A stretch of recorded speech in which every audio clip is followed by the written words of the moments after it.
और साल में जो एक ही बार आता है। और अब ये मैं देख रही हूँ, ये शहतूत का पेड़ लगाया हुआ है बड़ी खूबसूरती से, और इसमें छोटे छोटे से बौर भी लगने शुरू हो गए। और ये किस चीज़ का है, ये समझ नहीं आ रहा। ये ऐसे ये ही कनेर है, येलो कनेर है। इसमें 2 वैरायटी 3 वैरायटी आती है। एक फूल तो है लाल थोड़ा सा। रेड वाला है यहाँ हाँ, ये हाँ। कनेर है। और यहाँ पर एक हमने सीताफल का भी देखा, इधर सीताफल यहीं है। आसपास में ये सीताफल है। तो सीताफल में भी छोटे छोटे बौर तो लगे हुए हैं, वो आए या नहीं आए, लेकिन हम तो उनकी परवरिश कर ही रहे हाँ, हैं। आप इनके लीफ को भी हम यूज़ कर सकते हैं ना।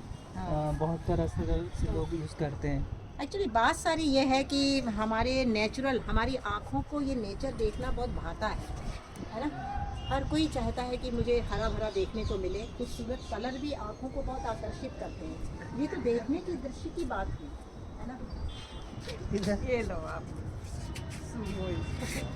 ये एक फूल को मैं सूंघ रही हूँ। ये किस चीज़ का फूल है? ये लेमन का फ्लावर है।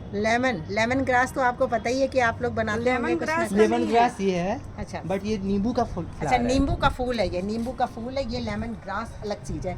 हमने सोचा शायद दोनों एक ही चीज़ है। नहीं अलग है, तो उसमें मुझे फ्लावर तो यही भाव कनेक्ट हो रहा था कि मानव की आँखों को ये हरियाली और ये सुंदर हवा, ये सनलाइट सब कुछ पसंद आती है। एक्सेस में नहीं, पसंद आती है। तो फिर ऐसा क्यों नहीं होता? देखो, खाने में फिर इतने रंग बिरंगे ढंग से आप बनाते क्यों? जो कुदरत ने हमें बना कर दिया है, रंग बिरंगे, कलरफुल, जूसी, मीठे, खट्टे, तीखे, मीठे, उनमें जीवन को चलाना इतना कठिन क्यों लगता है? चलो, नहीं चलाते हो आप, बड़ी अच्छी बात है, लेकिन कम से कम उसका कुछ हिस्सा तो उन्हें समर्पित करो। तो जो खुशी यहाँ पेड़ पौधों को देख के मिलती है, वही जब आपकी थाली में कलरफुल खाना आता है, कलरफुल खाना जो कुदरत से सन द्वारा तैयार किया हुआ है। जैसे मौसम अब आ गया है, शहतूत मिलेगा, खरबूज तरबूज मिलेंगे, आम मिलेगा, और इसको छोड़कर दूसरी चीज़ों में क्यों फंसे हुए हैं? इसीलिए कहीं कहीं और जाकर हमें डिपेंडेंट होना पड़ता है। तो ऑल डिपेंडेंसी इज़ मिजरी। अब हमने क्या कि किचन वेस्ट को हमने बस ऐसे स्टोर करते रहते हैं अलग अलग पॉली बैग्स में। कुछ भी ज़्यादा परचेज करने की ज़रूरत नहीं। इसको करते हैं बिल्कुल low cost gardening. Low cost gardening, that हाँ। Is very good. हाँ। क्योंकि हमने अपने घर के कचरे को भी यहाँ पर यूज़ कर लिया। ये सारे बैग्स फुल हो जाते हैं, फिर थोड़ा फिर कोई प्लांट आप कर दीजिए तो Plant। बहुत ज़्यादा मिट्टी भी हमें लाने की ज़रूरत नहीं पड़ेगी। कितनी और अच्छी बात है। सीड्स क्या है, आपको घर की वेजिटेबल्स कुछ ऐसे हैं जो अपने आप ही ग्रो कर, छोटे छोटे लीफी वेजिटेबल्स लगे, बहुत बड़े स्पेसिफिक, मतलब कोई बहुत ही ऐसा फ्लावर और बहुत बड़े बड़े ट्रीज, उसमें बहुत ज़्यादा मेंटेनेंस चाहिए और हर चीज़ नहीं होती है। तो शुरू से स्टार्ट करना है तो लीफ से स्टार्ट करना है। प्याज, प्याज प्याज का नहीं, ये टमाटर है। टमाटर लगे हुए हैं छोटे छोटे। तो इस तरीके से बहुत ही खुशी मिलती है जब आपके द्वारा कुछ ग्रो होता है ना विक्की? अब ये सरसों अच्छा है, लगता जी है जरूर, ना? बिल्कुल। बहुत बढ़िया लगता है कि जब इस तरीके से मस्टर्ड है, ये मोरिंगा है। मोरिंगा है, ये कई कई तरीके के यहाँ पर अभी जबकि सीज़न जिस चीज़ का है वही चीज़ हमें देखने को मिल रही है। लेकिन ये भी एक बहुत अच्छा अपने आप को संगति देने का एक बहुत अच्छा साधन है कि हम संगति इंसान की ढूंढते हैं, खाने पीने की ढूंढते हैं, पर इस तरह से प्रकृति की सेवा भी हो जाती है और बहुतों को एक आयाम मिलता है, आराम मिलता है।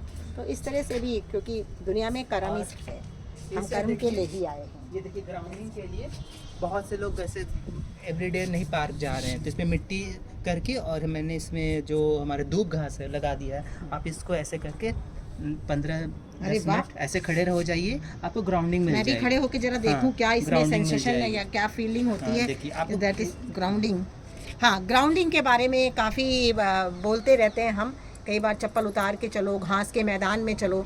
तो यदि आपको अवेलेबल नहीं है, बाहर आप नहीं भी जा सकते हो, तो देखो ये ग्राउंडिंग के लिए कैसा इन्होंने घर में ही इंतज़ाम किया है। आप बड़ा भी कर सकते हो, आप इसमें थोड़ी देर खड़े रहो, सनलाइट, सन वैल्यू लेते रहो है और आराम से प्रकृति को देखते रहो। ग्राउंडिंग बहुत ज़रूरी है। चप्पलों में हर समय, जूते में हर समय, अपने पैरों को, मोजों में हर समय। छोटे बच्चों को भी हम मोजा जुराबे ही पहना के रखना चाहते हैं, वो तो खुला रहना चाहता है, लेकिन हम उसको बिल्कुल उसके अंदर बांध देते हैं। इस तरीके से आप प्रकृति से विकृति की ओर लेके जाते हैं, फिर कहते हैं अरे हमारी संस्कृति को नहीं मान रहा है, वो कहाँ से मानेगा? तो पहला स्टेप है प्रकृति के साथ जुड़ना। Thank you.